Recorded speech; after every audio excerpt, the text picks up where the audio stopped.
বন্ধুরা, আমরা যখন তাতাল দিয়ে কাজ করি তখন আপনার দেখে মনে হতে পারে তাতাল যেন আমাদের কথা শুনছে এবং কোনো রকম সমস্যা হচ্ছে না। আর যখনই আপনি আপনার তাতাল দিয়ে কাজ করতে যান তখনই আপনার তাতালের বিট কালো হয়ে যায়, বিটে ময়লা পড়ে, ভালো মতো শোল্ডার গলে না এবং মাঝে মাঝে ইলেকট্রিক্যাল শক করে। কিন্তু আমাদের তাতালে তো এই ধরনের সমস্যা হয় না। তাহলে কি আমরা খুব দামি তাতাল ব্যবহার করি? আসলে বন্ধু, এর সাথে দামের কোনো সম্পর্ক নেই। দেখুন, এই তাতালটি একটি ভাঙ্গারি মানের তাতাল। এটি দিয়ে আমি খুব ভালোভাবে শোল্ডার করতে পারি। তো বন্ধুরা, আজকের ভিডিওর উদ্দেশ্য হচ্ছে কিভাবে একটি ভাঙ্গারি তাতালকে প্রফেশনাল তাতালে রূপান্তর করা যায়। বন্ধুরা, মাত্র 3টি বিষয় জানা থাকলে আপনি যে কোনো তাতালকে প্রফেশনাল তাতালে পরিণত করতে পারবেন এবং তাতাল দিয়ে খুব ভালো শোল্ডারিং করতে পারবেন। আর এই 3টি বিষয় না জানার কারণে আমরা কিন্তু আসলে তাতাল নিয়ে বিড়ম্বনায় থাকি। তো চলুন বন্ধুরা, কথা না বাড়িয়ে মূল ভিডিওতে। বন্ধুরা, তাতাল বিড়ম্বনার পিছনে প্রধান কারণ হচ্ছে তাতালের তাপমাত্রা সঠিক মাত্রায় রাখতে না পারা। দ্বিতীয় কারণটি হচ্ছে বিটের শেপ প্রদানে ব্যর্থ হওয়া, অর্থাৎ এটিকে সঠিকভাবে শেপ দিতে না পারা। তৃতীয় কারণ হচ্ছে বিটের গুণগত উপাদান, এর মান ভালো না হওয়া। যেমন বন্ধুরা, এই বিটগুলো কিন্তু পিতলের বিটও পাওয়া যায়, এছাড়াও কিছু সংকর ধাতুর বিট পাওয়া যায়। আর এই বিটটি হচ্ছে একটি তামার বিট। এখানে দেখুন আরও 3টি বিট আছে। এইটি আমি মার্কেট থেকে এনেছি। মার্কেটে তামার বিটও পাওয়া যায়, তবে এটি আমাকে তামা হিসেবে তারা কিন্তু দিয়েছিল।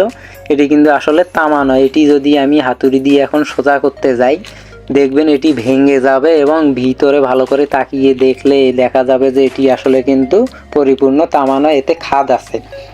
তো আমি ভালো বিট তৈরি করার জন্য আমি মার্কেট থেকে এ ধরনের বিশুদ্ধ তামা কিনে এনে রেখেছি। এটি আমি কেটে কেটে আসলে বিট বানাই।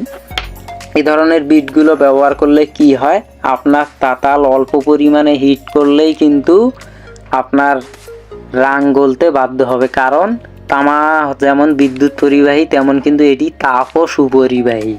আপনার পিতলের বিট বা অন্যান্য সংকর ধাতুর বিটের তুলনায় এই তামা কিন্তু খুব বেশি তাপ পরিবহন করতে পারে এবং এই তামা খুব বেশি তাপ পরিবহন করতে পারে বিধায় আপনার কয়েলের মধ্যে যতটুকু তাপ উৎপাদিত হয়, এই তাপটা কিন্তু এই তামা শোষণ করে নিয়ে আপনার কাজের মধ্যে দিয়ে দেয়। ফলে আপনি কিন্তু তাতালকে অল্প পরিমাণে হিট করেও খুব ভালো শোল্ডার করতে পারেন। তো বন্ধুরা, প্রথমে আমরা জেনে নিই কীভাবে তাতালের তাপমাত্রা ঠিক রাখা যায়। বন্ধুরা দেখুন, তাতালের তাপমাত্রা ঠিক রাখার জন্য কিন্তু আমরা এ ধরনের রেগুলেটর লাগিয়ে নিতে পারি সকেটের সঙ্গে একবারেই।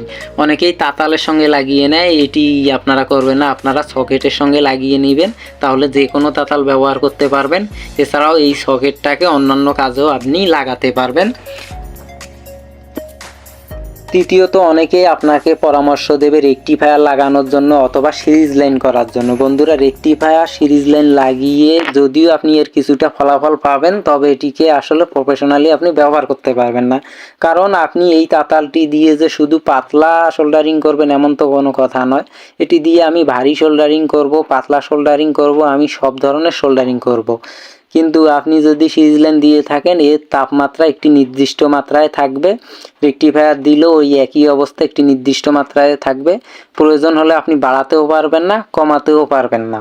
এছাড়াও রেগুলেটর ব্যবহারের আরও কিছু সুবিধা আছে, যেমন এই কয়েলটি কিন্তু 220 ভোল্টের। তবে আমাদের ব্যবহৃত বিদ্যুৎ সবসময় যে 220 ভোল্ট থাকে তা কিন্তু নয়। এর ভোল্টেজ কিন্তু আপ অ্যান্ড ডাউন হয়। তো এটি যদি 220 ভোল্টও আপনি চালান, এটির কিন্তু পূর্ণ তাপটি কিন্তু সে দিয়ে দেয়। কিন্তু সবসময় যে আপনার এর পূর্ণ তাপের প্রয়োজন আছে এমন কোনো কথা নেই। আপনি রেগুলেটর লাগিয়ে রাখলে কি হয়, আপনি তাপমাত্রাটা আপনার পরিমাণ মতো করে নিতে পারবেন এবং আপনার অতিরিক্ত বিদ্যুৎ খরচ থেকে বাঁচতে পারবেন। এছাড়াও এই তাতালের যে কয়েলটি আছে, এর দীর্ঘস্থায়িতা কিন্তু অনেক গুণে বেড়ে যাবে। আপনি রেগুলেটর ছাড়া এই তাতালটাকে 5 মিনিটও কল্পনা করতে পারবেন না। এটি আপনার 2 দিনও যেতে পারে, 5 মিনিটও যেতে পারে, 1 সপ্তাহও যেতে পারে। কিন্তু রেগুলেটর লাগানোর ফলে যেমন আমার এই কয়েলটা কিন্তু 3 মাসের বেশি অতিক্রম করেছে।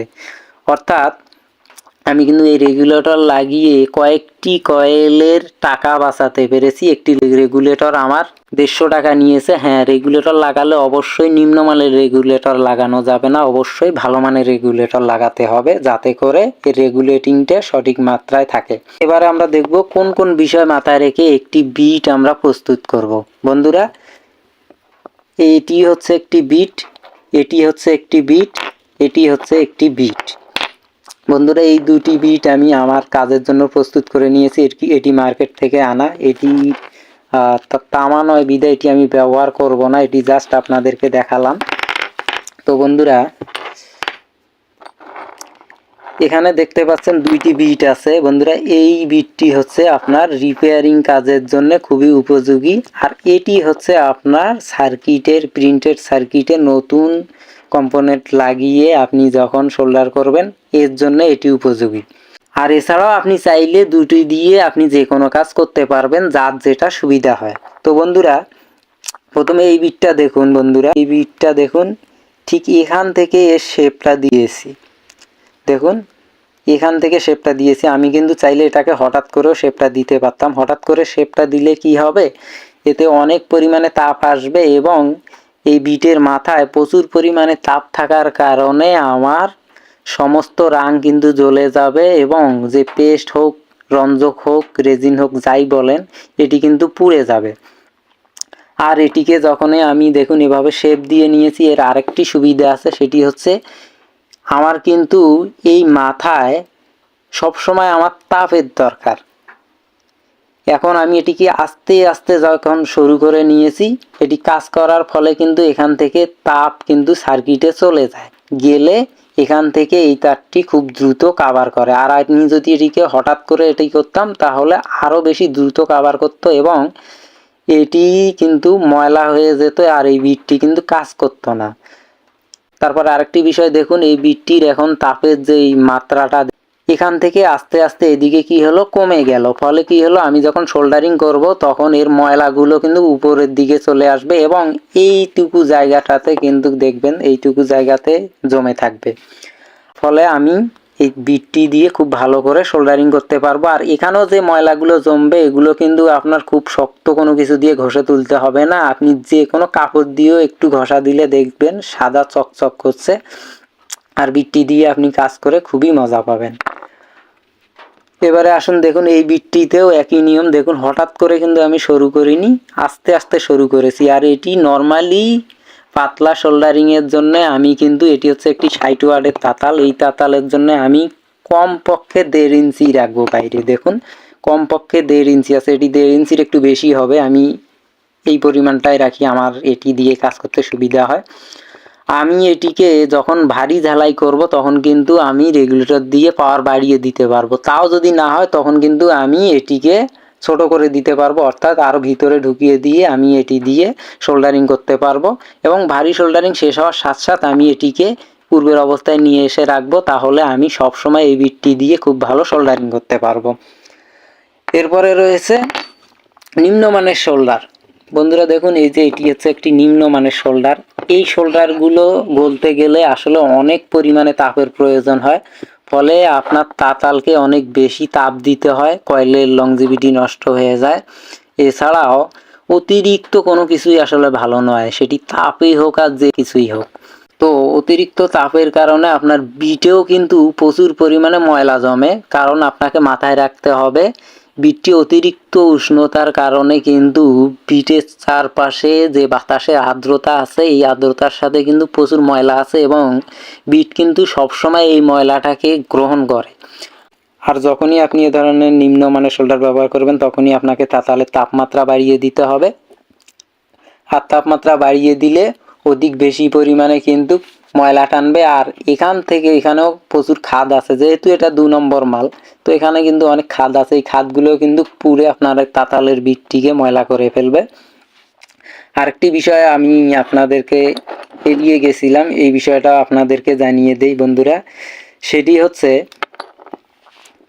এই যে তাতালের বিট শুরু করার কিন্তু আরও একটি কারণ আছে, সেটি হচ্ছে আমি একটু আগে বললাম যে বাতাসের আর্দ্রতা থেকে ময়লা গ্রহণ করে।